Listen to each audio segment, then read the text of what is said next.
Assalamualaikum warahmatullahi wabarakatuh. Selamat pagi pemirsa, apa kabar Anda? Ini hari Jumat, hari terakhir bagi yang kerjanya normal ya, weekend artinya sudah libur. Kalau kita masih akan besok mengabarkan kepada Anda pemirsa setia TV One ya. Dan hari ini kita mengabarkan sejumlah informasi yang penting, jangan Anda lewatkan. Betul sekali, saya buka pakai pantun. Si Mamat pergi ke Kebayoran Lama, cakep, membeli panci di warung Bu Dodo. Cakep. Selamat pagi mantan kisah lama, jangan terlalu benci, nanti malah berjodoh. Nah, ini pasti Alfat lagi ngomongin soal Pilkada Jakarta. Iya, jadi para mantan-mantan pendukungnya Anies Ahok jangan terlalu benci, karena bisa jadi keulang lagi nih. Di 2024, mereka bisa jadi jodohnya bisa jadi bertanding, saling menjadi lawan. Atau rematch ya, atau jangan-jangan jadi partner. Jadi partner tapi agak susah karena peraturan nggak bisa sebenarnya, karena sudah pernah menjabat sebagai gubernur. Betul sekali. Nanti kita akan bahas itu di Apa Kabar Indonesia Pagi, termasuk soal perkembangan kasus Vina di mana mantan terpidana lain selain Zakat Natal juga ikut mengajukan PK. Iya, itu dia. Itu akan juga dalami ya. Kita akan bahas lebih dalam lagi di mana sebenarnya ada pelanggaran-pelanggaran yang katakan hakim, jaksa juga terlibat. Kami akan hadirkan. Tapi kami hadirkan informasi terlebih dahulu pemirsa, terjadi aksi kejar-kejaran antara aparat Satreskrim Polres Bangkalan, Jawa Timur terhadap pelaku curanmor di wilayah Surabaya, Jawa Timur. Ya, aparat sebelumnya hendak melakukan penggerebekan awalnya. Namun hal itu diketahui oleh para pelaku hingga akhirnya mereka pun langsung kabur melarikan diri. Nah, tidak hanya itu, petugas juga menangkap pelaku lainnya dengan barang bukti 1 unit mobil dan kendaraan sepeda motor. Kedua pelaku beraksi dengan modus melakukan order taksi online dan juga motor ojek online dari Surabaya menuju ke wilayah Bangkalan.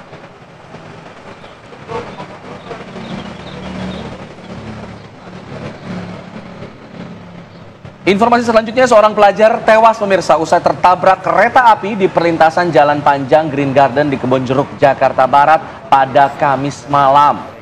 Ramainya warga yang melihat membuat petugas kepolisian yang saat itu berada di lokasi kesulitan untuk melakukan olah tempat kejadian perkara. Sementara keluarga korban yang mengetahui kejadian itu mengalami syok hingga dibawa ke tempat yang lebih aman. Menurut petugas perlintasan kereta, korban diketahui tewas saat dikejar oleh lawannya ketika melakukan aksi tawuran di kawasan itu. Selanjutnya jenazah korban langsung dibawa ke Rumah Sakit Cipto Mangunkusumo, Jakarta Pusat untuk kepentingan lebih lanjut. Saat ini kasusnya juga sudah ditangani Polres Metro Jakarta Barat.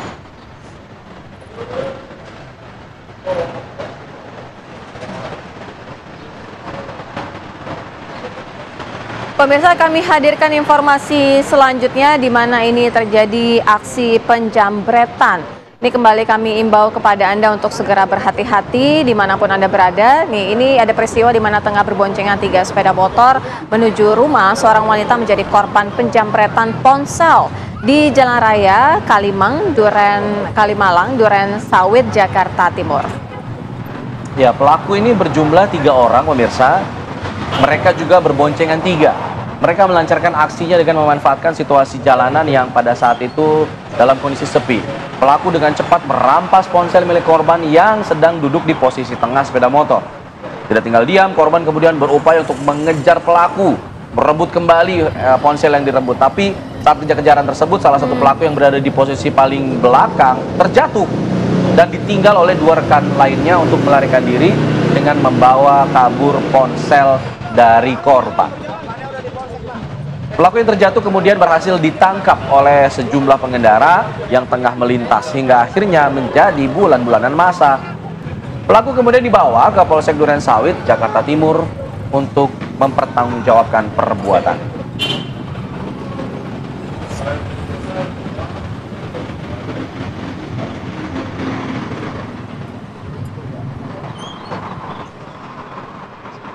Ya, pemirsa, ada oknum polisi berinisial AK yang bertugas di Polsek Tanjung Pandan, Kabupaten Belitung ini diduga melakukan aksi tidak terpuji, aksi pencabulan terhadap wanita di bawah umur di kantor Polsek Tanjung Pandan. Saat ini oknum polisi berinisial AK tersebut sudah diamankan di rutan Mapolres Belitung terhitung sejak tanggal 16 Juli kemarin beserta beberapa barang bukti. Akibat ulahnya, pelaku pun dijerat dengan undang-undang tentang perlindungan anak dan tentang kekerasan seksual terhadap anak.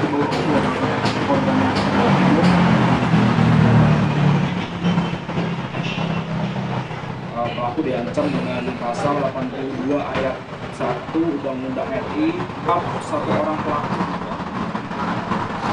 Pemirsa, kami hadirkan informasi selanjutnya. Puluhan emak-emak dari Kelurahan Gunung Sari, Bandar Lampung mendatangi kantor Kejaksaan Negeri Bandar Lampung untuk melaporkan penipuan kredit fiktif. Mereka diduga ditipu oleh 4 pelaku yang menjadi calo yang pada saat itu menjanjikan bisa mencairkan uang pinjaman di bank. Ya, tercatat ada 132 warga Kelurahan Gunung Sari, Bandar Lampung, pemirsa, yang menjadi korban atas pencatutan identitas sebagai nasabah bank tersebut. Nah, mereka ini diduga ditipu oleh 4 orang komplotan pelaku yang menjadi calo. Mereka pada saat itu menjanjikan bisa mencairkan uang pinjaman di bank. Para korban juga mengaku mendapatkan proses pencairan uang dengan beragam nilai, mulai dari 5 juta sampai ke 100 juta rupiah. Namun, uang pinjaman itu ternyata tidak kunjung mereka terima.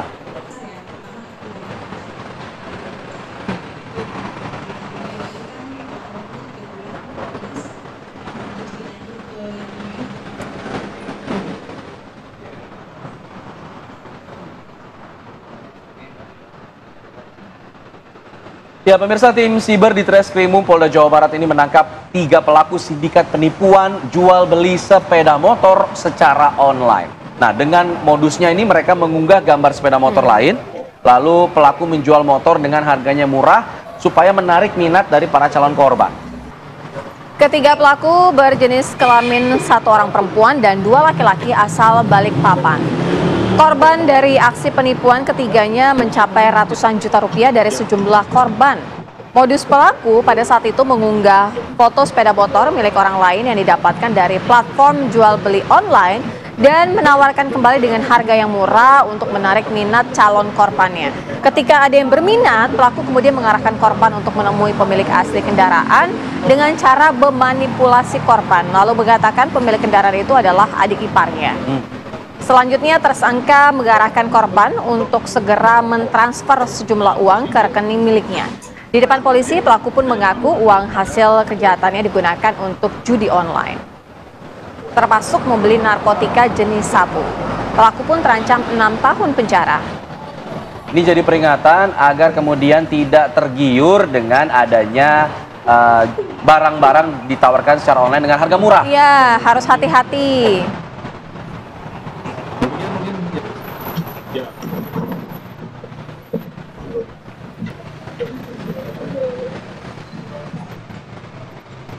Pemirsa, saatnya kami akan mengajak Anda untuk melihat bagaimana dengan pantauan arus lalu lintas di sekitar Cawang. Sudah ada Bribtu Sarah yang akan mengabarkan.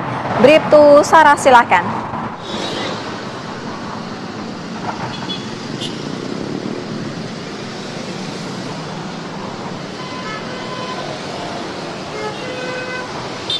Baik, terima kasih Vira dan Alfat serta selamat pagi pemirsa. Dari Cawang saya melaporkan situasi arus lalu lintas pada pagi hari ini di mana sudah mengalami peningkatan volume kendaraan baik untuk arus lalu lintas dari arah Cililitan ataupun Keramat Jati akan menuju ke Kampung Melayu ataupun juga Salemba dan akan berbelok kiri mengarah ke Pancoran atau MT Haryono.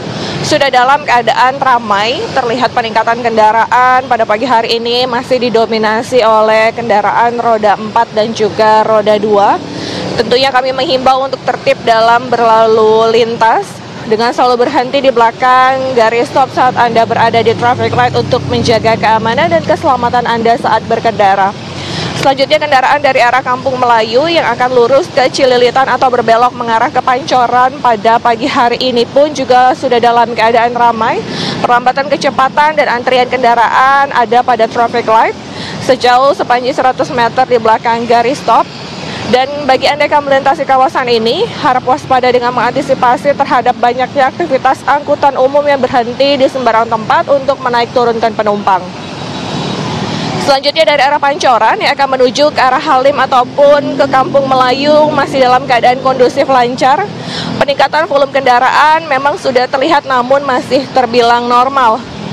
Tentunya kendaraan dapat melaju dengan kecepatan berkisar 35 km per jam. Jaga batas aman kecepatan kendaraan Anda demi keselamatan diri Anda pribadi maupun pengguna jalan lainnya. Sementara arus lalu lintas dari arah Halim yang akan menuju ke Pancoran ataupun MT Haryono masih dalam keadaan ramai lancar. Dan pemirsa, berdasarkan data IRSMS Korlantas Polri, angka kecelakaan lalu lintas di seluruh Indonesia 1 kali 24 jam terjadi sebanyak 171 kasus laka lantas dengan rincian 29 meninggal dunia, 41 luka berat, dan 190 luka ringan. Salah satu faktor penyebab laka ini dikarenakan gagal menjaga jarak aman dan hilang konsentrasi saat mengemudi. Untuk itu, untuk menekan angka kecelakaan lalu lintas, kami menghimbau bagi Anda untuk selalu mematuhi rambu lalu lintas, tidak melakukan aktivitas berbahaya saat mengemudi, contohnya bermain handphone dan tidak melawan arus, demi keselamatan diri Anda pribadi maupun pengguna jalan lainnya. Dan untuk informasi tentang kondisi arus lalu lintas, Anda dapat menghubungi call center kami di 1500669 atau melalui SMS Center di 9119. Stop pelanggaran, stop kecelakaan, keselamatan untuk kemanusiaan. Salam presisi, kembali ke studio. Pemirsa, kembali kami hadirkan sejumlah informasi diantaranya diduga korban pembunuhan seorang pegawai TPST Bantar Gebang ditemukan tewas di saluran penampungan air di TPST Bantar Gebang, Ciketing, Udik, Kota Bekasi. Saat ditemukan, korban mengambang dengan kondisi kaki dan tangan terikat serta kepala terbungkus karung. Jasad korban kemudian langsung dibawa ke Rumah Sakit Polri Kramat Jati untuk segera diotopsi. Korban ini ditemukan oleh warga yang sedang memancing pada saat itu. Nah, warga menduga ada tumpukan kain yang dimakan oleh biawak. Namun setelah diamati, ternyata itu merupakan jasad pria yang sudah terikat tali di bagian kaki dan juga tangannya serta mukanya atau wajahnya tertutup oleh karung beras. Korban ini merupakan pegawai kebersihan TPST Bantar Gebang yang sudah bekerja sekitar 10 tahun terakhir. Korban terakhir ini dilihat Senin malam dan tidak terlihat masuk kerja selama 2 hari. Saat ini jasad korban sedang diotopsi di Rumah Sakit Kramat Jati, Jakarta Timur. Para pekerja sekitar lokasi mengaku tidak mendengar suara ataupun hal yang mencurigakan di dekat lokasi ditemukannya korban.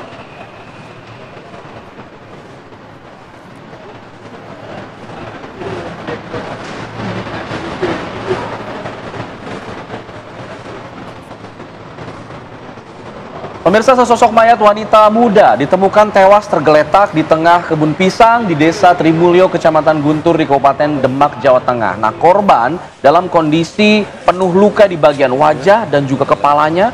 Ia memiliki ciri-ciri tanda tato kupu-kupu di bagian dada dan hanya mengenakan pakaian dalam dan tanpa identitas. Pertama kali mayat korban ini ditemukan oleh warga pada saat itu sedang mencari rumput. Anggota Polsek Guntur dan Reserse Polres Demak kemudian datang melakukan olah TKP.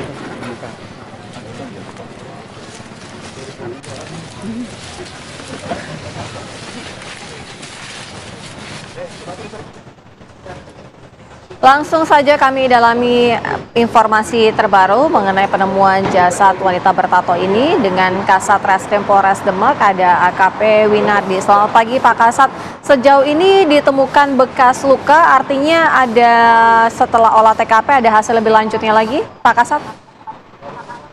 Baik, terima kasih Mbak.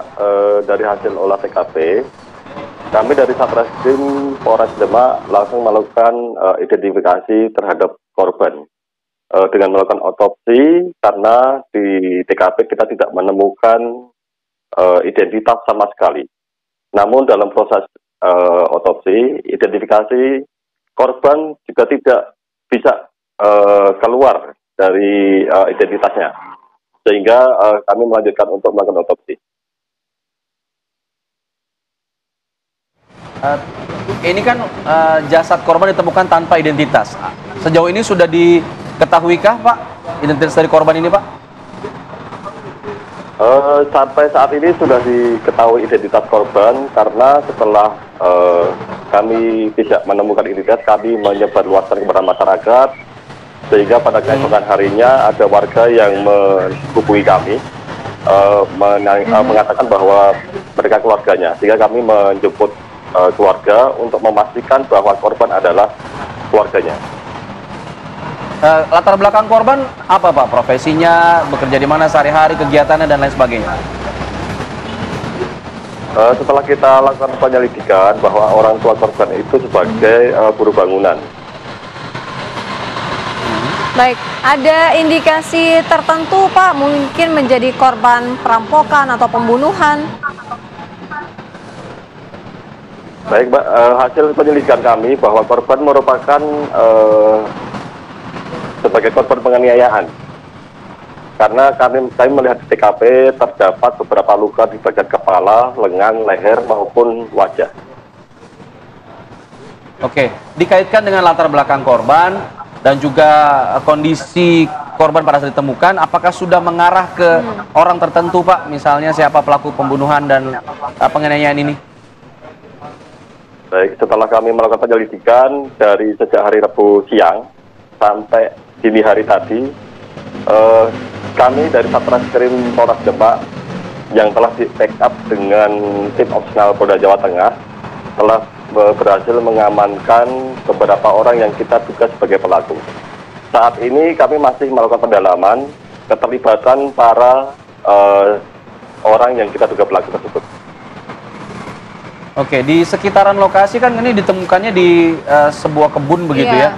Apakah di sekitaran lokasi juga ada CCTV yang kemungkinan bisa menangkap perjalanan dari korban dan juga pelaku mungkin? CCTV ada, tapi pada saat kita olah TKP dari sekitar 1 kilo dari TKP, CCTV kebetulan mati dan tidak bisa ada petunjuk untuk mengungkap siapa pelaku yang sesungguhnya.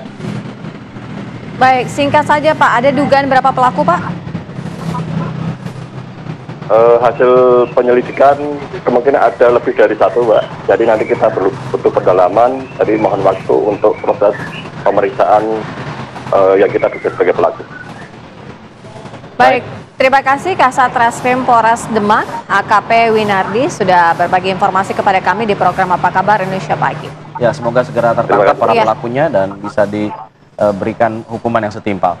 Dan pemirsa, usai jeda kita akan membahas mengenai kasus Vina, di mana para terpidana setelah Sakata telah mengajukan PK, para terpidana lainnya juga kini 5 terpidana mengajukan hal yang serupa, PK juga. Nah, apa yang kemudian bisa disoroti mengenai hal ini kita akan bahas di Apa Kabar Indonesia Pagi, usai jeda, tetaplah bersama kami.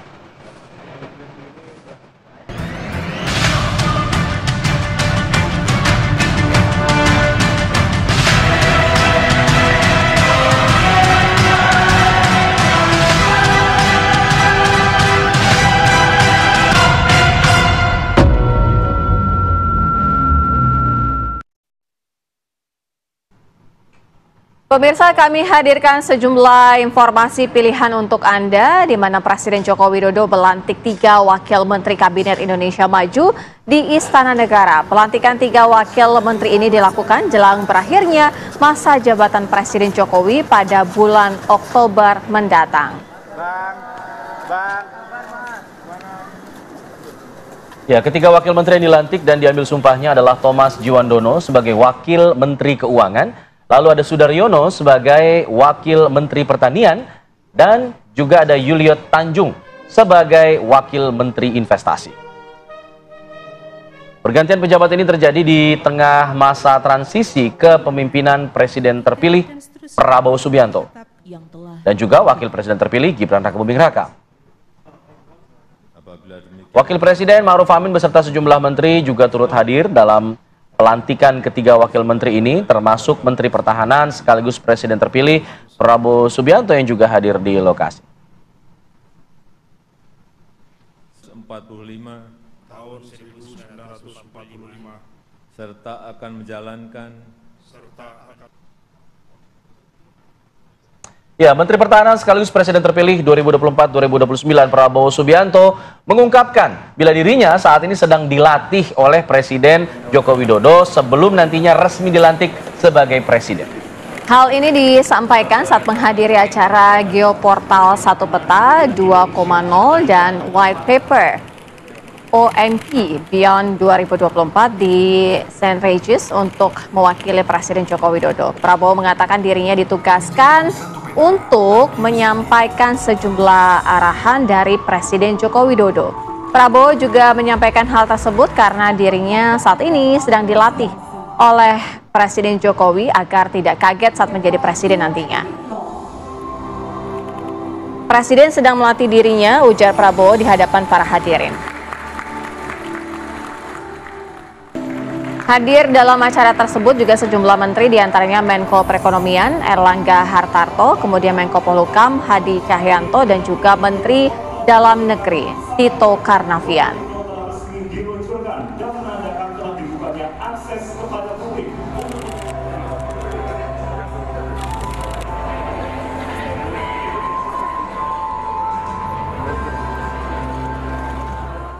Ya, kita beralih ke informasi lain dulu pemirsa. Prihatin dengan kondisi jalan yang rusak dan juga tak kunjung diperbaiki. Seorang warga Desa Luwung Ragi, Kecamatan Bulukumba, Kabupaten Brebes, Jawa Tengah ini berinisiatif untuk memperbaikinya sendiri dengan mengeluarkan biaya pribadi. Nah, perbaikan jalan ini dilakukan secara bergotong royong oleh warga dari Desa Luwung Ragi di Kecamatan Bulakamba, Kabupaten Brebes, Jawa Tengah. Jalan desa yang bertahun-tahun tidak kunjung diperbaiki ini saat ini sudah mulus dicor beton atas biaya warga sendiri. Namun salutnya biaya perbaikan jalan desa ini ternyata bukan menggunakan dari anggaran pemerintah, tapi menggunakan kantong pribadi dari seorang warga bernama Ridohul Kukam. Mohon izin kalau salah penyebutan. Nah, warga di komplek sejumlah pondok pesantren di Desa Luwung Ragi ini bersyukur karena yang akses jalan kini bisa dilalui layaknya jalanan di perkotaan. Termasuk akses jalan ini juga ramai dikunjungi warga dari luar kota saat akan menjenguk anaknya yang tengah menempuh pendidikan di pondok pesantren.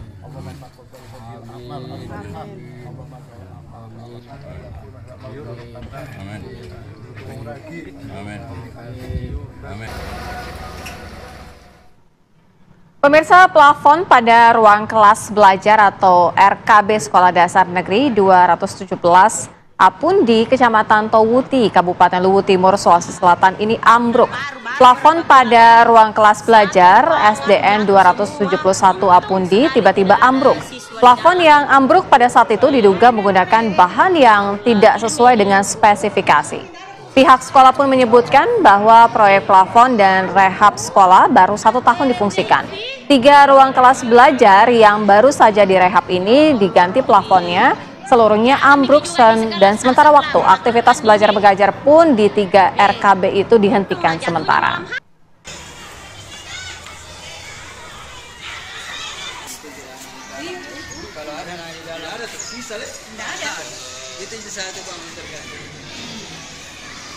Oh gitu kan ya.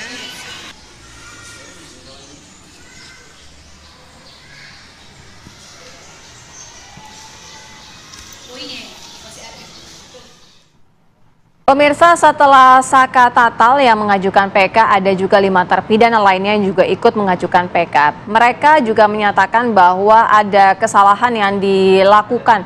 Itu yang akan mereka bahas ya, diajukan juga. Dan kita juga nanti tentu akan membahas juga. Sebelum kami bahas dalam dialog, kami hadirkan informasinya untuk Anda.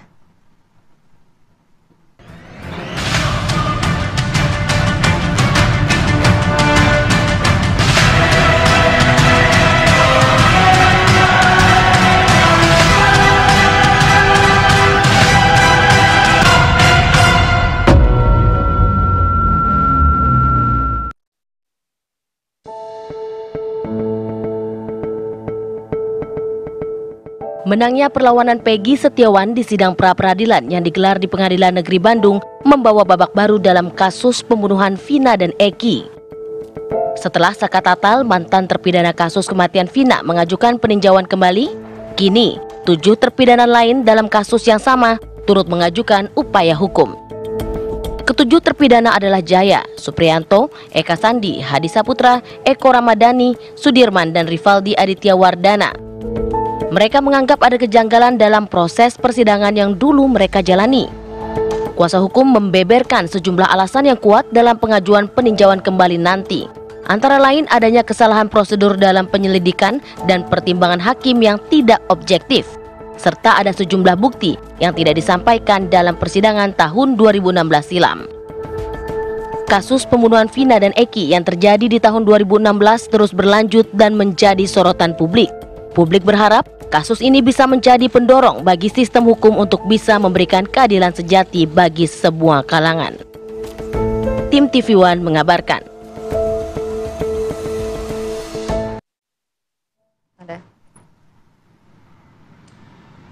Iya, ramai-ramai mengajukan PK setelah Sakatatal dan 5 terpidana lain mengajukan PK. Apakah ini menjadi bentuk dari wujud mekanisme hukum yang bermasalah? Nah, kita akan bahas bersama dengan sejumlah narasumber yang sudah hadir di studio dan juga melalui sambungan Zoom. Kita akan perkenalkan dulu satu-satu di studio.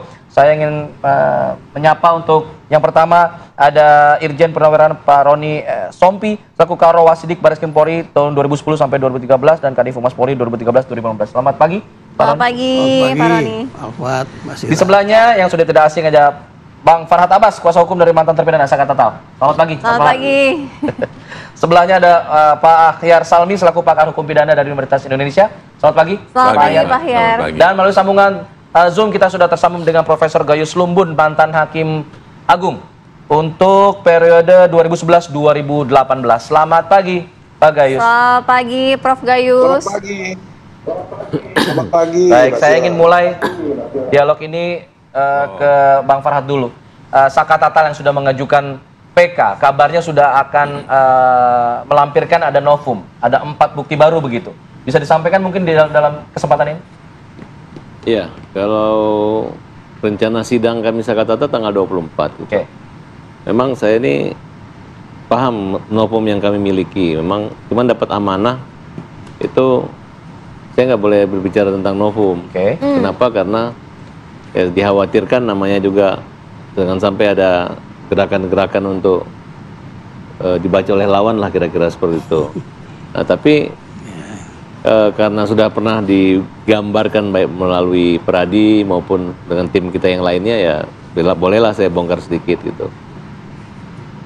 Saya kembali lagi berbicara tentang forensik aja gitu. Hasil penilaian forensik itu terhadap salah satu yang kita fokuskan itu apakah mungkin sperma yang ditemukan setelah 13 hari gitu. Nah, itu dokter itu yang rencana juga akan dilaporkan ke polisi. Apakah seorang dokter forensik itu bisa menyebutkan bahwa ditemukannya sperma. Nah, sedangkan dalam proses PINA ini dari awal kan kecelakaan lalu lintas.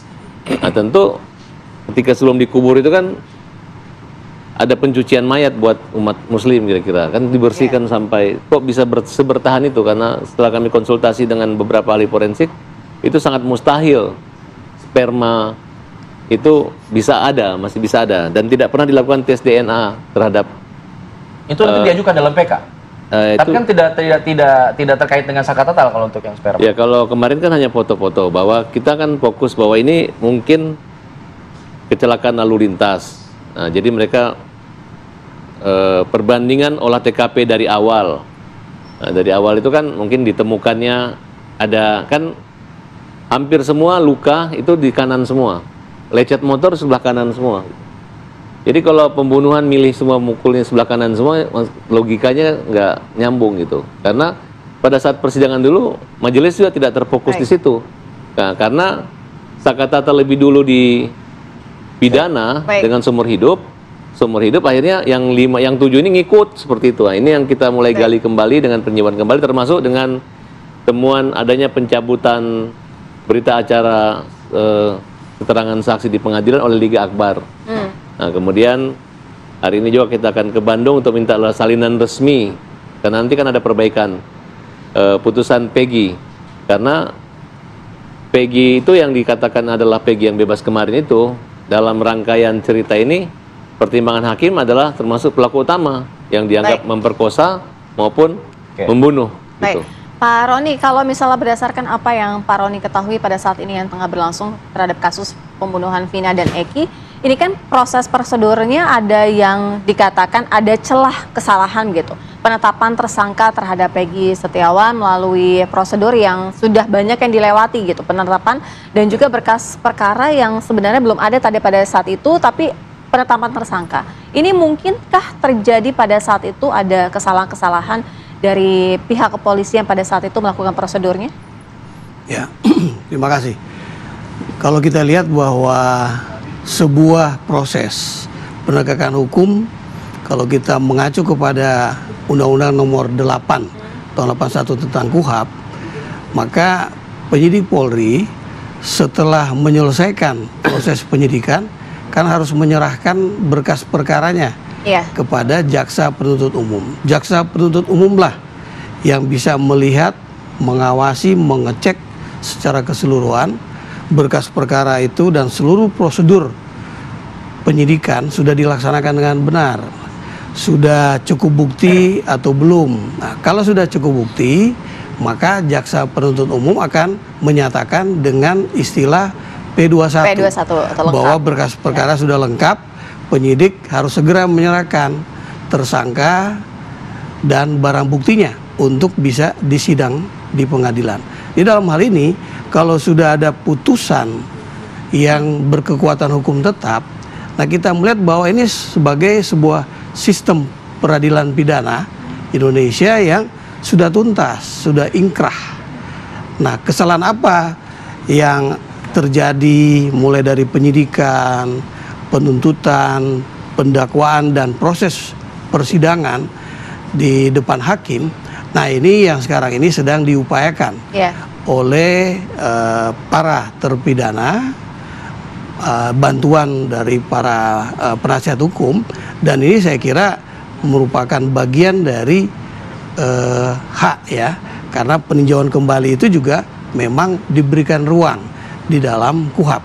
Jadi maksud Pak Roni di sini yang bertanggung jawab tidak hanya polisi saja di kesalahannya, tapi di jaksa yang sudah menerima berkas dan juga hakim yang sudah memutus juga harus ikut bertanggung jawab, gitu maksudnya? Maksud saya bahwa ini kan sebuah manajemen, manajemen penegakan hukum menurut KUHP, dimulai dengan penyidikan, kemudian dinyatakan lengkap, kemudian diajukan berkaitan ya satu sama lain. Ya, berkaitan satu sama lain. Saya kira ini menjadi satu rangkaian. Tidak bisa kita lihat hanya sepotong-sepotong. Apalagi sudah selesai pemeriksaan di sidang pengadilan ya. Bahkan sudah ada kasasi.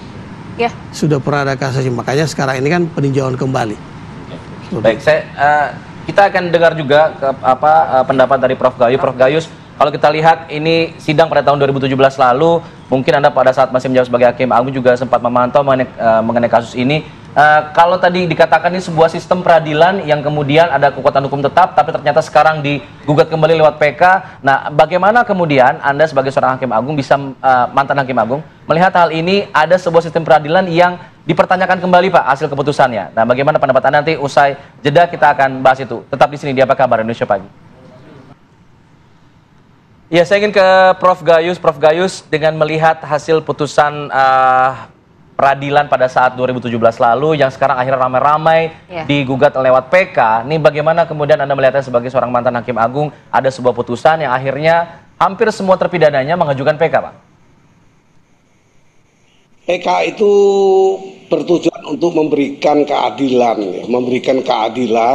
walaupun perkara telah lewat waktu. Atau sudah bertahun-tahun lah, katakan seperti itu.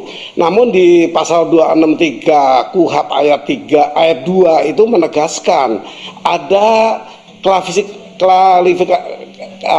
klasifikasi tentang hak itu, yaitu yang pertama kalau dikatakan bukti baru, novum atau keadaan baru, itu ditentukan keadaan itu mempunyai kekuatan atau menimbulkan keadaan yang baru, sebab kalau itu ditemukan ketika sidang berjalan pada waktu itu tidak akan terjadi seperti putusan yang ada, ya mungkin justru sebaliknya bisa bebas atau bisa lepas. Itu kira-kira pandangan KUHP mengatakan begitu.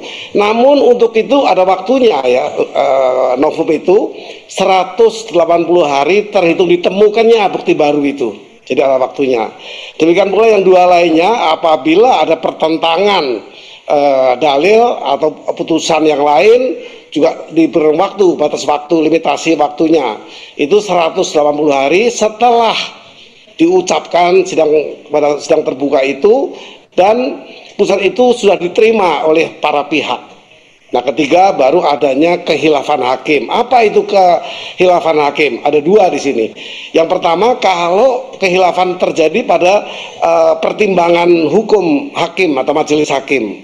Yang kedua, adanya amar yang menjadi kehilafan karena pertimbangannya tidak seperti itu, amarnya berbeda. Sering terjadi ya, ada sebuah perkara mengenai yayasan ya, pada pertimbangan disebut 4 triliun, tapi pada amar cuma 4 miliar misalnya. Ini terjadi.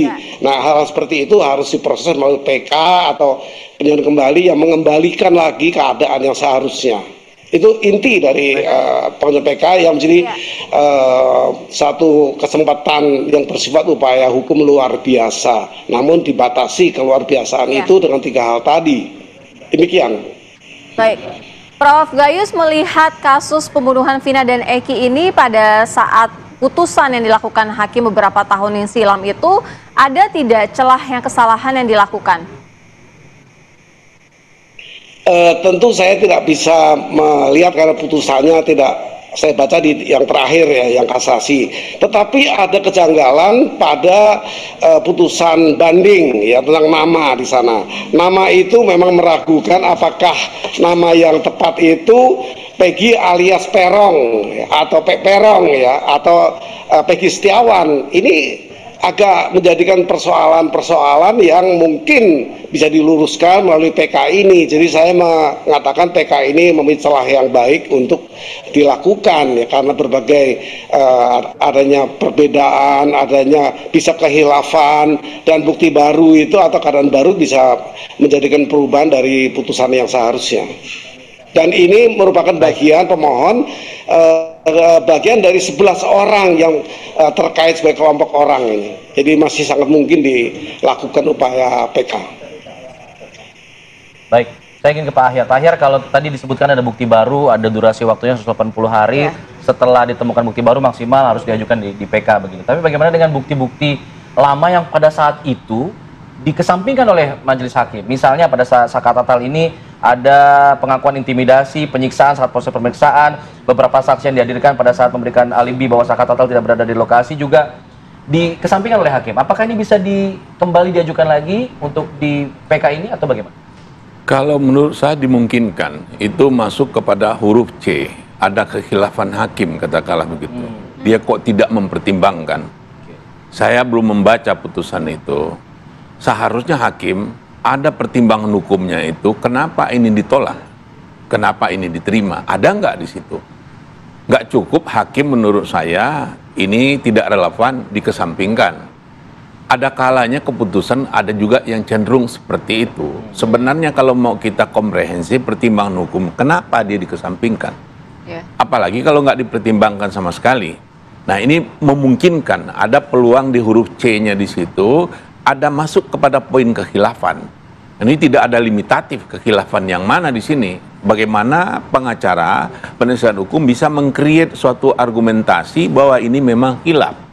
Ini dia lupa untuk mempertimbangkan itu.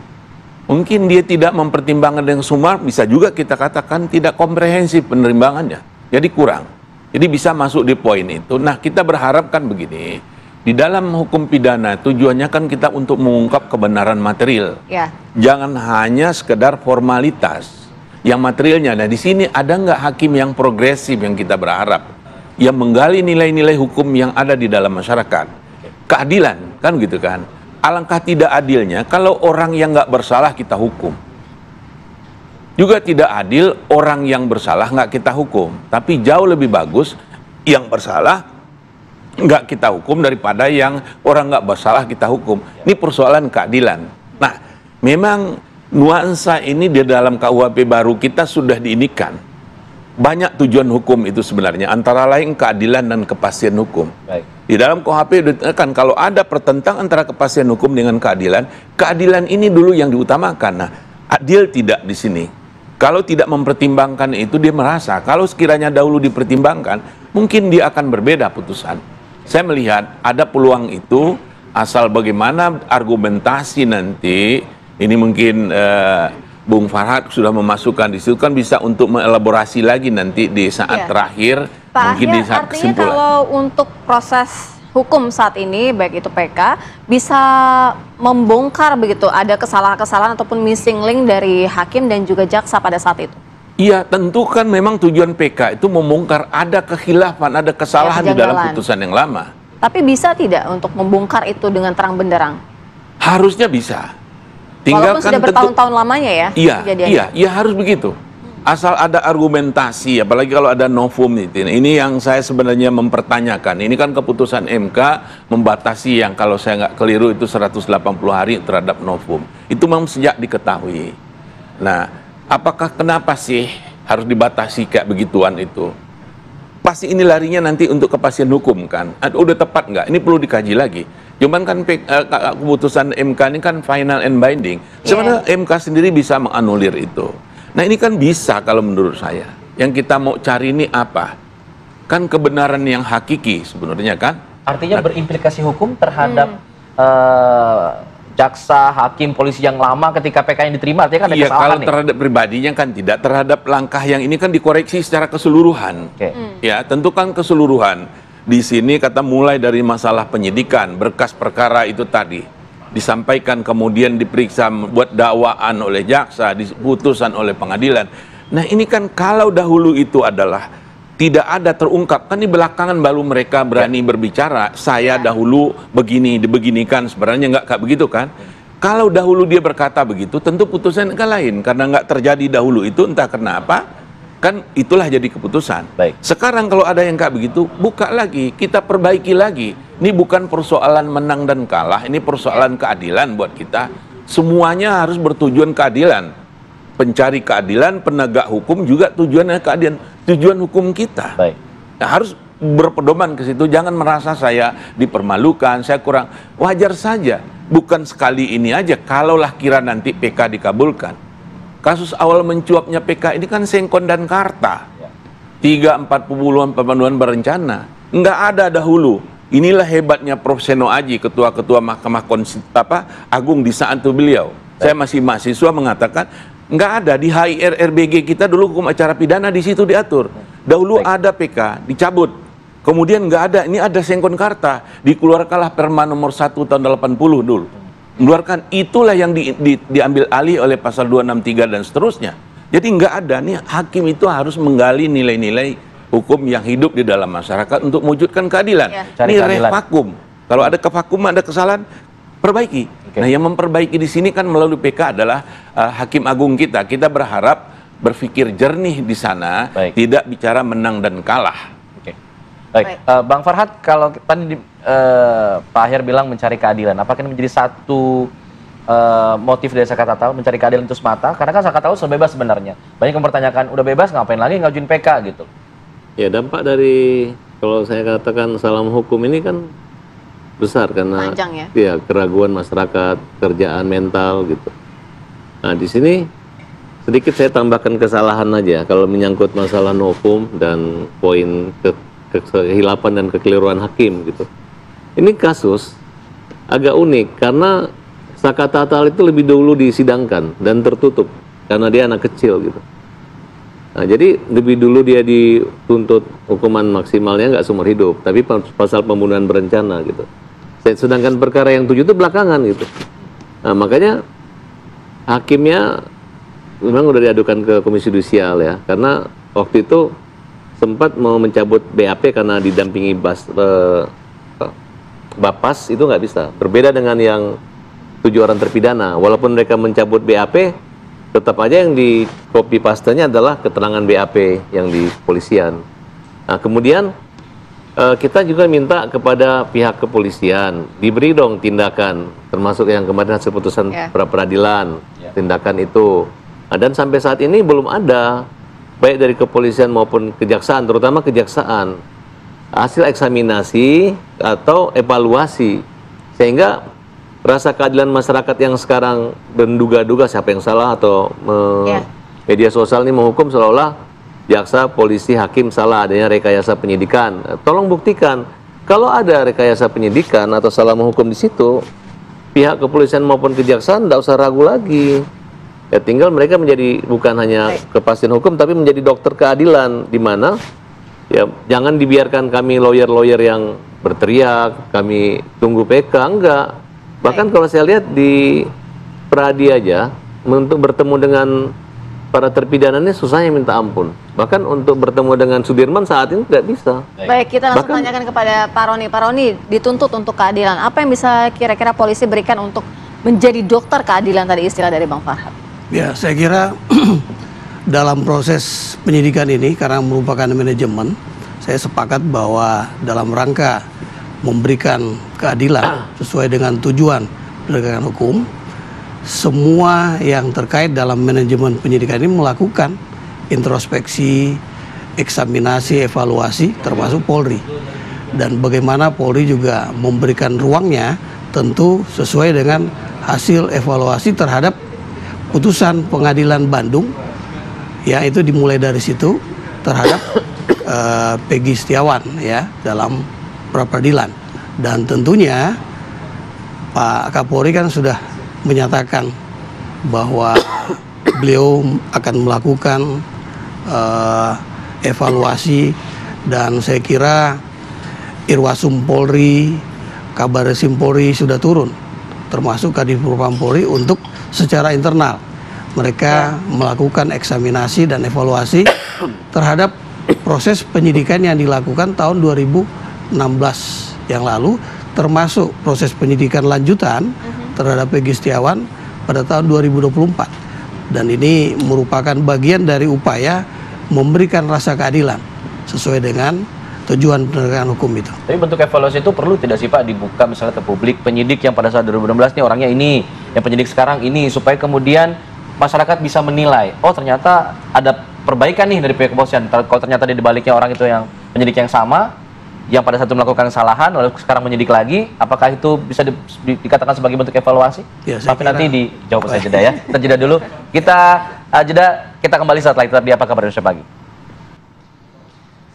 Ya, Pak Roni, tadi dikatakan mengenai evaluasi dari pihak kepolisian, apakah perlu Pak dibuka ke publik siapa kemudian penyidik di balik 2016 pada saat itu dan sekarang seperti apa? Karena kalau kita lihat dari hasil DPO saja mengeluarkan 3 DPO untuk penelusuran dari hasil putusan yang dari majelis hakim. Ya. 2 fiktif, 1 dikeluarkan DPO, tapi 1 pun itu salah. Nah, apakah perlu Pak dibuka kemudian penyidiknya, apakah memang bisa orang yang sama pada saat dulu 2016, saat ini memegang kasus yang sama? Ya, pertama soal keterbukaan kepada publik. Saya kira melalui Humas kan bisa dilakukan oleh Polri, ya. Tapi tidak, Pak? Ya, ini tentunya kita berharap bahwa Bapak Kapolri bisa memerintahkan Kadif Humas menjelaskan tentang apa yang tadi diharapkan tadi. Kemudian yang kedua kaitan dengan penyidik. Oh, penyidik. Penyidik yang sama, apakah bisa memegang kasus yang sama lagi padahal sudah terbukti bahwa hasil penyidikannya waktu itu ada kesalahan? Ya, kalau saya sebagai Kapolda, ya, karena ini kewenangan penyidikan kan ada di Polda Jawa Barat, ya, tidak diambil alih di Mabes Polri. Iya. Saya kira saya punya pengalaman ketika Kapolda Bali tahun 2015 menangani kasus yang korbannya seorang anak perempuan, Angelin. Bagi saya, tentu Kapolda bisa ya mengambil sikap, karena kewenangan penyidikan yang didelegasikan kepada penyidik itu kan sebenarnya kewenangan dari Kapolda sebagai penyidik, sehingga Kapolda melalui Direktur Reskrim Umum Polda bisa menentukan, ya sebaiknya menurut saya penyidik yang lain, sedangkan penyidik yang lama mungkin bisa memberikan gambaran tentang pengalaman dan proses penyidikan yang sudah pernah dilakukan, sehingga penyidik yang baru bisa lebih independen dia untuk menangani kasus ini. Ya, saya kira seperti itu. Kalau Pak Roni juga melihat, kan sempat disampaikan juga oleh kuasa hukum dari Saka Tatal yang menyatakan bahwa ada prosedur penangkapan yang pada saat itu juga tidak komprehensif gitu, tidak dilakukan dengan benar lah paling tidak. Nah, Ibtu Rudiana juga salah satu yang dilaporkan ke Barreskrim Polri saat ini. Nah, artinya pada saat itu kalau menurut dari pantauan Pak Roni sendiri, ini prosedurnya ada tidak yang dilangkahi atau kejanggalan-kejanggalan tertentu? Termasuk tadi yang sempat disampaikan bahwa tes DNA itu tidak dites, tidak dilakukan, padahal dan sperma itu ditemukan setelah beberapa hari. Ya, proses penyidikan yang dilakukan oleh penyidik Polda Jawa Barat pada saat itu, saya kira merupakan bagian manajemen dengan jaksa penuntut umum. Saya kira jaksa penuntut umum lebih tahu, lebih memahami apakah berkas perkara yang disuguhkan, diserahkan kepada jaksa penuntut umum itu sudah lengkap.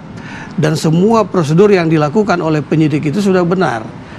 Kan biasanya jaksa yang memberikan arahan, koreksi-koreksi dan sebagainya. Penyidik Polda Jawa Barat melengkapi seperti itu.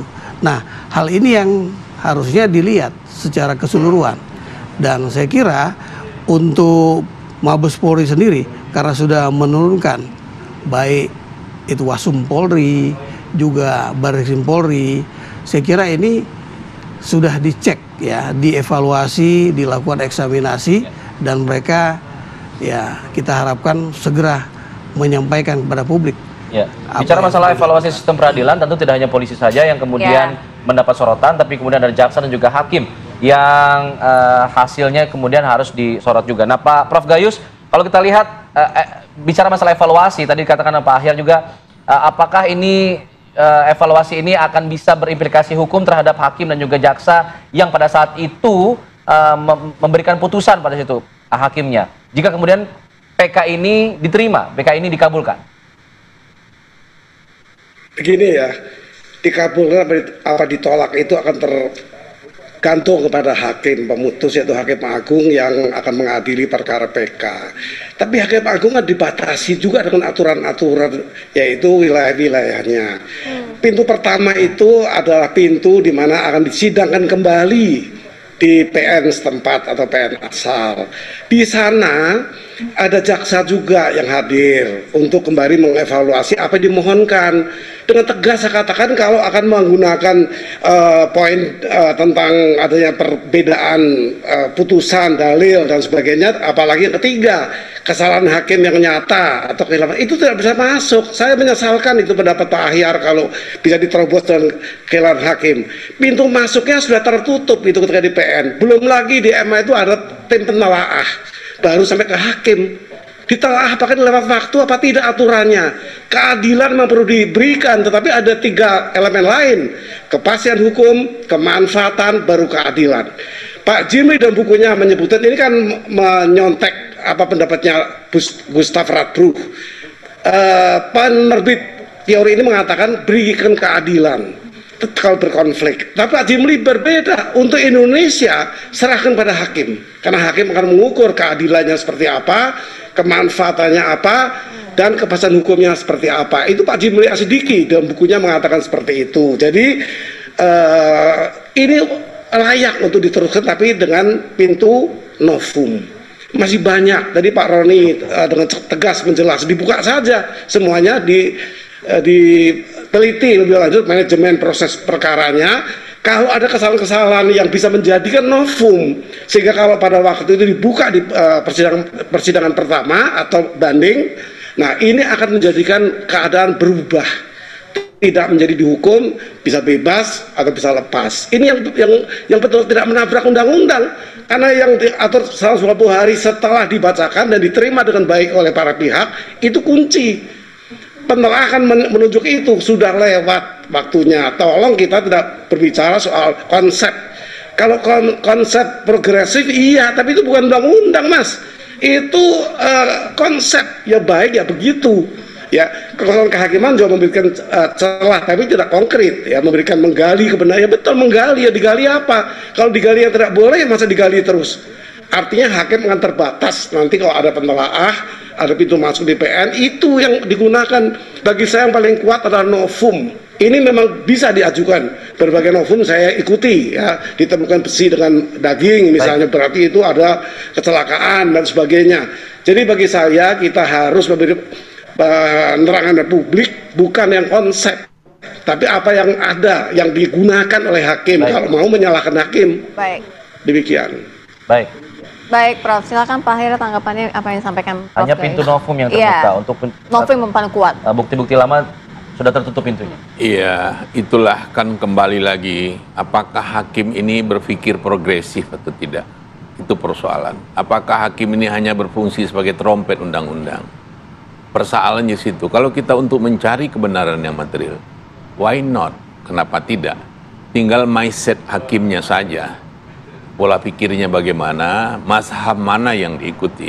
Landasan teori progresif juga banyak ada. Prosapcito dan yang lain-lain juga ada di situ. Sekarang mana yang mau diikuti?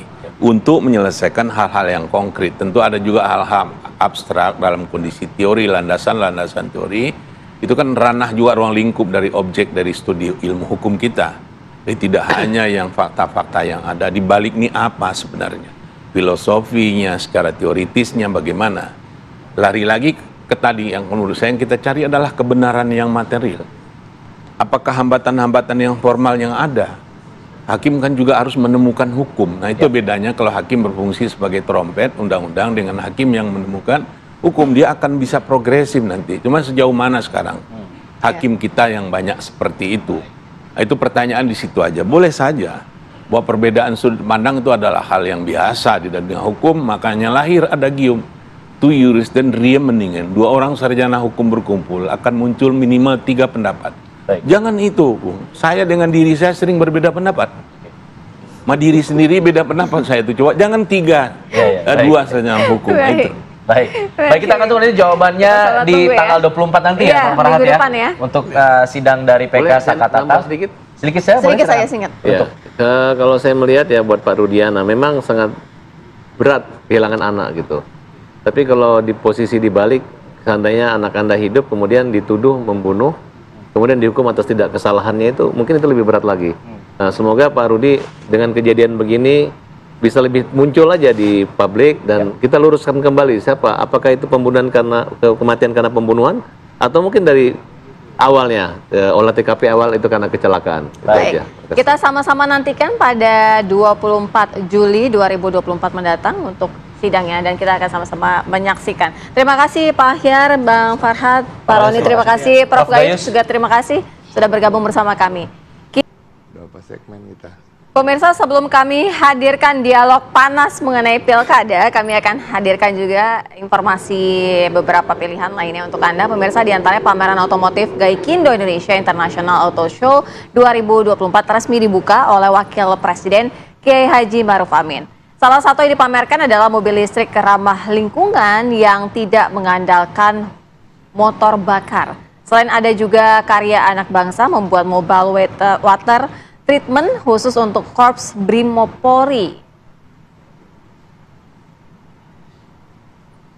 Ya, Wakil Presiden Ma'ruf Amin secara resmi membuka pameran otomotif terbesar kedua di dunia, Gaikindo Indonesia International Auto Show atau GIAS 2024. Dan Wapres Ma'ruf ini mengapresiasi kepada pelaku industri otomotif yang berhasil mengekspor ke 93 negara dan 80% komponen kendaraan berasal dari dalam negeri serta beberapa kendaraan juga sudah menggunakan baterai dalam negeri.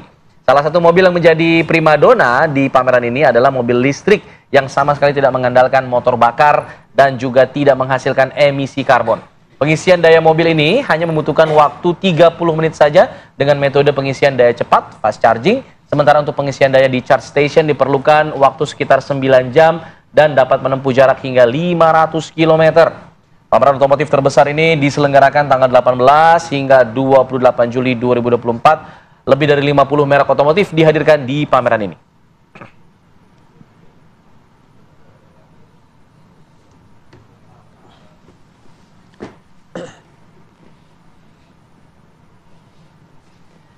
Pemirsa, PKS resmi mengusung pasangan Khofifah Indar Parawansa, Emil Dardak sebagai pasangan calon gubernur dan calon wakil gubernur di Pilkada Jawa Timur. Nah, dukungan itu diberikan melalui penyerahan surat keputusan yang diberikan langsung oleh Presiden PKS Ahmad Syahiku di DPP PKS Jakarta pada Kamis pagi.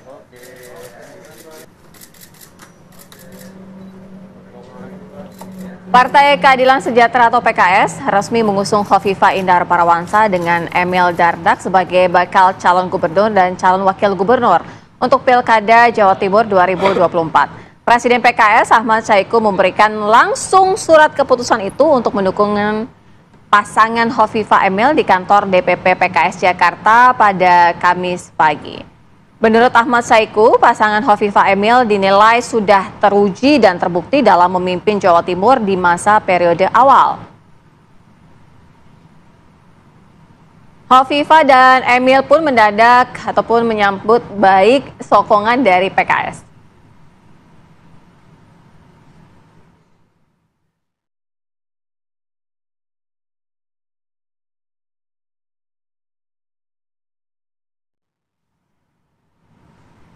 Pemirsa, Wakil Presiden terpilih Gibran Raka Buming Raka menanggapi soal kabar anggaran program makan siang gratis yang turun dari Rp15.000 menjadi Rp7.500 per anak. Gibran justru kembali menanyakan dari siapa kabar tersebut berawal.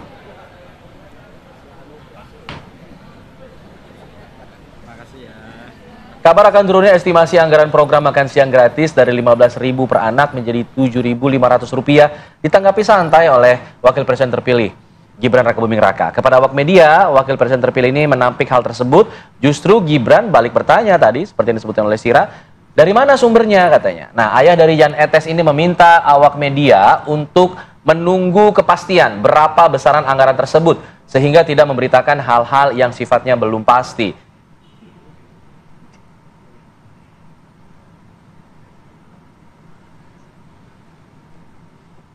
Untuk terkait yang anggaran makan siang gratis dipangkas menjadi Rp7.500 itu gimana? Kata siapa? Enggak. Pak Erlangga. Enggak, tunggu kepastiannya dulu ya, ditunggu semua ya, ditunggu ya. Artinya untuk anggaran pasti belum ada ya Mas ya? Ditunggu dulu ya, ditunggu. Jangan memberitakan hal yang belum pasti. Duh, panganane. Ya, makan siang gratis berapa jumlahnya mungkin belum pasti. Tapi yang sudah pasti ada 2 nama tokoh yang masuk dalam survei teratas, Anies Baswedan dan juga Basuki Cahayapurnama alias Ahok untuk bisa maju di Pilkada DKI Jakarta. Pertanyaannya, apakah mereka kemudian akan tanding ulang atau justru bisa bersanding bersama meskipun terhalang aturan? Tapi berikut informasi.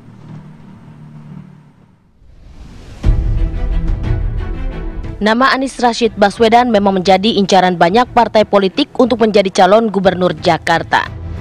Ya, secara elektabilitas serta dukungan masyarakat, Anies memang masih menduduki nomor urut pertama. Tak heran, Partai Keadilan Sejahtera langsung tancap gas memasangkan Anies Baswedan dengan kader seniornya Sohibul Iman. Meski harus berkoalisi dengan partai lain untuk mengusung pasangan ini, PKS tetap pede alias percaya diri tinggi. Persoalan koalisi menjadi hitungan kedua bagi partai ini. PDIP yang awalnya membidik nama Anies Baswedan juga kini mulai gamang. PDIP bahkan berencana mengusung Basuki Cahayapurnama alias Ahok untuk menjadi lawan Anies. Secara hitung-hitungan memang elektabilitas Ahok berada di bawah Anies alias nomor 2. Tapi partai ini tetap yakin Ahok akan menjadi lawan sepadan bagi Anies. Rivalitas keduanya pun sudah teruji ketika Jakarta masih menjadi ibu kota negara. Akankah Anies Ahok akan menjadi lawan di Jakarta? Perlu diingat, politik itu luas dan dinamis. PDI pun masih menunggu suara ketua umum yang paling sakral menentukan langkah partainya untuk mengusung siapa yang akan maju di Pilkada Jakarta. Tim TV One mengabarkan. Ya, teh panas sudah tersaji di sini dan kita juga akan membahas mengenai dialog yang cukup panas di pagi hari ini ya. Karena ada yang disandingkan rivalitas ataupun jangan-jangan akan berpasangan Anies dengan Ahok walaupun ada terbentur dengan undang-undang. Kita hadirkan dialognya di pagi hari. Sudah ada bersama kami Bang Ciko Hakim, politikus PDI Perjuangan. Selamat pagi Bang Ciko. Pagi semua. Kemudian ada juga Bang Geis Khalifah, pendukung Anies Baswedan. Selamat pagi Bang Geis. Pagi, Assalamualaikum. Waalaikumsalam warahmatullahi wabarakatuh. Terima kasih. Ada juga Bang Adi Praitno, analis politik UIN Jakarta. Selamat pagi Mas Adi. Selamat pagi, Assalamualaikum warahmatullahi wabarakatuh. Waalaikumsalam. Saya mau ke Bang Geis dulu. Kalau kita misalnya berandai-andai walaupun ada undang-undang yang sebenarnya tidak bisa memasangkan Anies dengan Ahok, tapi ini sebenarnya lebih besar untuk dipasangkan atau memang maju sendiri-sendiri saja? Secara undang-undang tidak bisa. Ya. Terus? Tapi kalau misalkan pada saat ini kan ada yang menyandingkan begitu kan, ada yang sebagai rivalitas, tapi ada juga yang bilang mengatakan kayaknya cocok juga nih berpasangan. Kalau berpasangan kan secara undang-undang tidak bisa ya. Ya. Kalau untuk Ahok, kalau untuk Kaisang undang-undangnya dirubah. Udah bahas itu beda. Jadi gimana? Bahasa yang tadi dulu Bang. Bahasa yang tadi pertanyaan yang tadi soalnya. Emang sengaja dipanasin nih kayak teh panas ya. Jadi ya kalau substansial ya. Iya, jadi undang-undangnya mengikuti dia gitu. Kalau Ahok tidak bisa gitu kan. Yang kedua, Untuk saya melihatnya begini, berkaca kepada 2017 ketika Ahok memimpin menjadi gubernur DKI, orang seperti Anies itu mustahil muncul kalau bukan Ahok yang menjadi gubernur. Karena kompetensi Ahok begitu luar biasa, maka dibutuhkan calon lain yang kira-kira mampu menandingi kompetensinya. Kalau tidak, itu hanya politik transaksional biasa. Jadi kalau sekarang Anies muncul, Ahok juga muncul, yang untung siapa? Warga Jakarta. Karena kita punya pilihan yang sama-sama bagus. Jadi nggak ada problem gitu loh. Apakah Anies muncul, Ahok juga muncul, yang penting tidak transaksional. Baik, tapi problemnya adalah PDIP sekarang masih belum punya koalisi untuk bisa maju Pilkada Jakarta. Ya. Nanti jawabnya ya Bang ya, Bang Ciko ya. Usai jeda kita jeda dulu. Tetap di sini Apa Kabar Besok Pagi. Baik, tadi yang sempat menggantung dari ke Bang Ciko ada masalah di sini sebenarnya. Meskipun nama Ahok ada di peringkat 2 teratas, tapi PDIP masih kurang 6 kursi di DKI Jakarta untuk bisa mengajukan. Ini bagaimana kemudian dari PDIP langkahnya akan seperti apa? Akan tetap merapat ke Anies Baswedan, kan kabarnya seperti itu. Nama Anies sempat muncul di DPD. Ya, sampai hari ini prioritas kami masih untuk berusaha mengerucutkan satu nama dari internal kader kami, karena kami masih meyakini bahwa eksistensi PDI Perjuangan selama ini di Jakarta dan kepercayaan diberikan oleh masyarakat melalui pemilihan umum terutama pileg ya, artinya itu juga kami artikan sebagai amanat dari masyarakat bahwa mereka menginginkan calon dari PDI Perjuangan, baik itu sebagai calon gubernur ataupun sebagai calon wakil gubernur. Itu kan tergantung nanti bagaimana kerjasama politik kita dengan partai-partai politik yang lain, dan kita tidak menutup jalur komunikasi dengan partai politik manapun tanpa terkecuali. Sampai hari ini kita terus menjalin komunikasi baik secara formal maupun informal. Tentunya senior-senior saya di DPR setiap harinya juga bertemu dengan kawan-kawannya dari partai-partai lain. Namun itu tadi kita masih betul-betul direpotkan nih bagaimana memilih di antara kader-kader terbaik kami yang namanya sudah kami gulirkan ke masyarakat juga. Ada nama Pak Ahok, ada nama Pak Jarot, ada nama Pak Andika, ada nama Bu Risma, dan terkait dengan Pak Anies Baswedan, memang itu juga masih dibicarakan terus di DPP. Jadi kalaupun ada kemungkinan untuk bergabung dan kemudian berkoalisi atau bekerja sama politik, ya tentunya salah satunya dengan Pak Anies Baswedan. Jadi semuanya masih cair, tapi memang menarik apa yang menjadi hasil survei Litbang Kompas, karena itu juga kami melihat survei-survei itu sebelum ini kami juga menggelar survei, dan memang selalu antara Pak Anies dan Pak Ahok, kemudian Ridwan Kamil berada agak di bawah lah gitu ya. Dan kita lihat Pak Ridwan Kamil juga sekarang udah mulai enggan sepertinya maju ke Jakarta, begitu juga Golkar yang selalu beberapa kali ini di acara-acara televisi mengatakan sepertinya lebih baik akan kembali ke Jawa Barat. Jadi sebenarnya kesulitan untuk menemukan formula atau calon dari internal kami itu sebenarnya sekarang juga dialami oleh Koalisi Indonesia Maju, saya rasa. Baik, saya mau ke Mas Adi. Kalau mau minjam istilah dari Mas Adi, kiamat politik nih kalau Anies dengan Ahok disandingkan, dibarengin gitu. Selain dari PKPU sendiri, sebenarnya apa sih yang dimaksud dengan kiamat politik di antara keduanya ini? Itu dulu lah. Kita dulu memang melihat Ahok dan Anies itu adalah dua segmen politik yang memang saling berhadap-hadapan, karena Ahok itu dulu diasosiasikan sebagai kubu penguasa, sementara Anies adalah antitesa sebagai oposisi yang kemudian selalu head to head. Tapi kan segmentasi dan pergerakan politik kita belakangan ini kan berubah.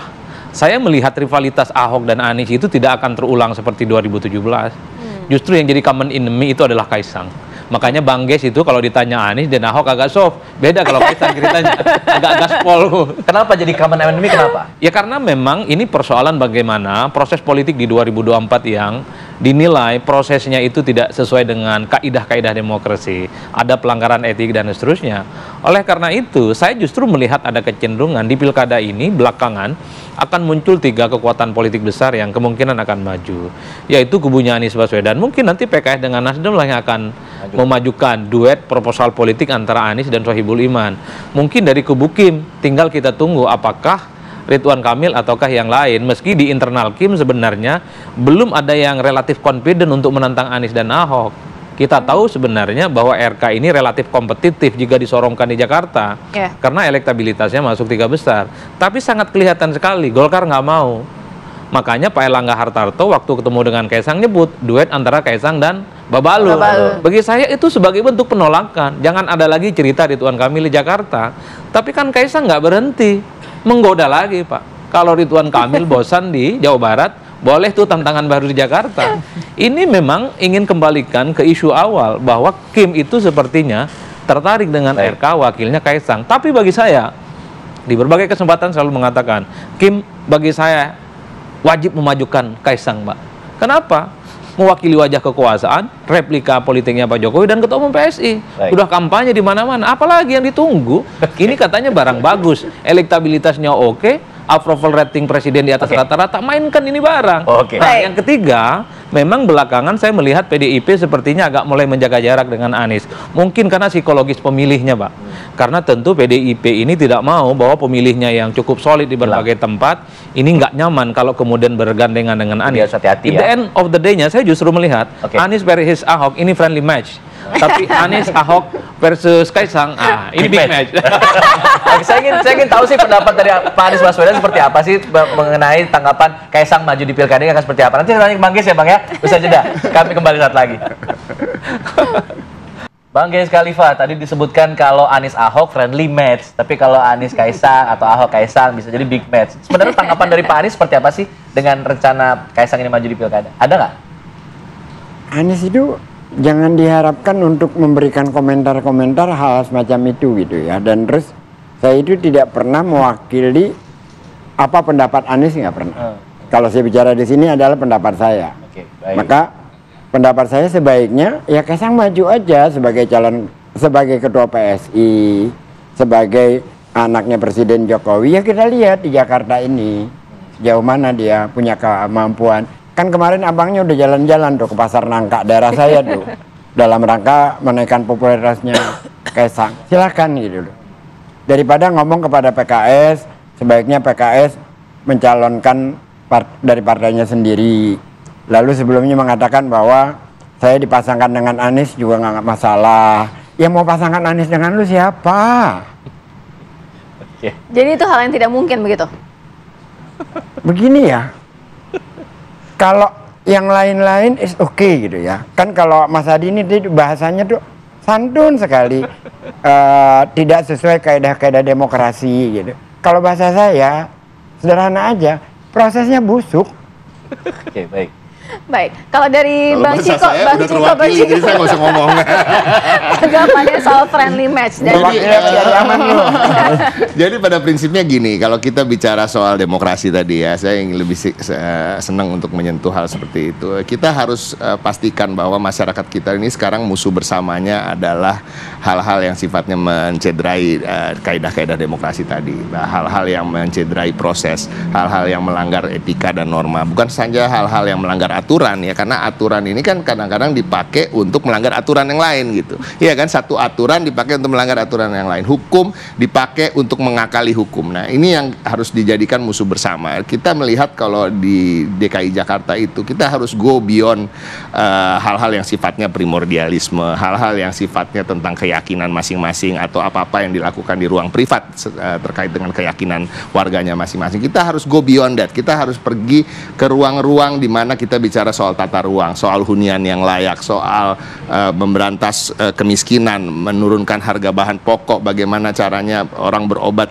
segratis-gratisnya dan seluas-luasnya akses. Nah, ini saya rasa hanya bisa dilakukan bila calon-calon yang muncul adalah calon-calon yang punya kompetensi, mumpuni, punya rekam jejak yang baik, punya pengalaman, kurikulum vitae-nya itu memadai untuk memimpin kota sebesar Jakarta dengan masyarakatnya begitu heterogen, permasalahannya begitu kompleks, tantangan ke depannya terkait daerah khusus Jakarta. Saya rasa nama Pak Ahok dan nama Pak Anies itu kembali kenapa berada di atas, karena masyarakat Jakarta ini kan masyarakat terdidik, ya kan, masyarakat terdidik yang tingkat pendidikannya mungkin mohon maaf di atas daerah-daerah lain, dan juga masyarakat yang kritis terhadap pemerintahannya misalnya. Makanya hasil surveinya Pak Anies dan Pak Ahok tinggi, dan kita juga bisa lihat tingkat kepuasan publik ketika keduanya memimpin, walaupun berbeda pernah saling bertarung, tapi tingkat kepuasan publiknya sama-sama di atas 70% gitu ketika mereka memimpin. Artinya masyarakat Jakarta adalah masyarakat yang menginginkan sosok-sosok yang yang mampu membangun, mengangkat harkat martabat mereka, bukan sekedar hal-hal yang slapstick atau mengkultuskan individu misalnya. Makanya Kaisang mendapatkan 1% kan di situ. Jadi saya rasa semuanya masih bisa terjadi, ya kan? Apakah PDI Perjuangan, ya saya nggak bisa bilang Ahok saja akan bergabung dengan Pak Anies atau akan bertanding, itu nggak ada masalah. Yang dengan lebih banyaknya calon yang muncul, itulah yang terbaik buat rakyat. Mas Adi, closing statement, Anies Ahok bersanding atau bertanding? Kalau melihat kecenderungan secara umum, rasa-rasanya akan muncul 3 poros politik di Jakarta, ya, karena saya melihat belakangan PDIP membangun komunikasi politik dengan PKB karena kekuatan yang ingin digabungkan bukan hanya soal Jakarta tapi di Jawa Timur. PKB punya jagoan di Jakarta ataupun di Jawa Timur yang saya kira memang ini akan diseriusi. Kenapa begitu? Karena ada kecenderungan khususnya dari PDIP secara psikologi politik merasa berjarak dengan konstituen Anies. Tentu kepentingannya untuk 5 tahun yang akan datang. Meski begitu, tensi persaingannya tidak sepanas dulu memang, Mas. Justru akan semakin menarik kalau yang maju di Jakarta adalah Kaisang. Kalau Kim memajukan Ridwan Kamil, rivalitasnya juga tidak kelihatan. Justru ini akan menjadi friendly match. Friendly match lagi. Baik, kita sama-sama tunggu. Kemudian siapa Anies Baswedan dengan RK ini berkawan, Pak. Jadi prosesnya pun juga masuk akal. Jadi at the end of the day-nya ini hanya persaingan biasa. Kalaupun toh menang ini kawan lah, kira-kira begitu. Baik. Kita sama-sama menantikan ya. Kita sama-sama tunggu siapa yang kira-kira akan dijagokan ataukah memang akan bersama ya. Terima kasih Bang Ciko, Bang Gies, terima kasih Mas Adi, terima kasih. Sebelum kami tutup program Apa Kabar Indonesia Pagi, terlebih dahulu kami menyampaikan Vena Kintan yang akan membawakan program Kabar Utama Pagi. Silakan Vena, apa yang menjadi headline pada hari ini? Baik, selamat pagi Alfat, Sira dan juga pemirsa. Beberapa di antaranya yang akan kami hadirkan di Kabar Utama Pagi. Ini adalah update terbaru, informasi terbaru mengenai pungutan sebesar 1,5 juta rupiah per siswa di SMA Negeri 6 Denpasar, Bali untuk membeli air conditioner atau AC. Nah, informasi terbarunya Dinas Pendidikan Bali ini memanggil kepala sekolah untuk memintai keterangan kepada mengenai adanya pungutan AC tersebut. Selain itu juga nanti kami hadirkan pemirsa, ini ramai sekali isu anggaran makan gratis yang sebelumnya Rp15.000 turun menjadi Rp7.500.000. Bisa beli apa saja Rp7.500.000? Nanti akan kami hadirkan selengkapnya di Kabar Utama Pagi. Kembali ke Sira Alfat. Baik, terima kasih Vena Kintan. Pemirsa jangan lewatkan program Kabar Utama Pagi akan hadir bersama dengan Vena Kintan. Mewakili kru yang bertugas, saya Sira Safira. Saya Alfa Tauhid, pamit undur diri.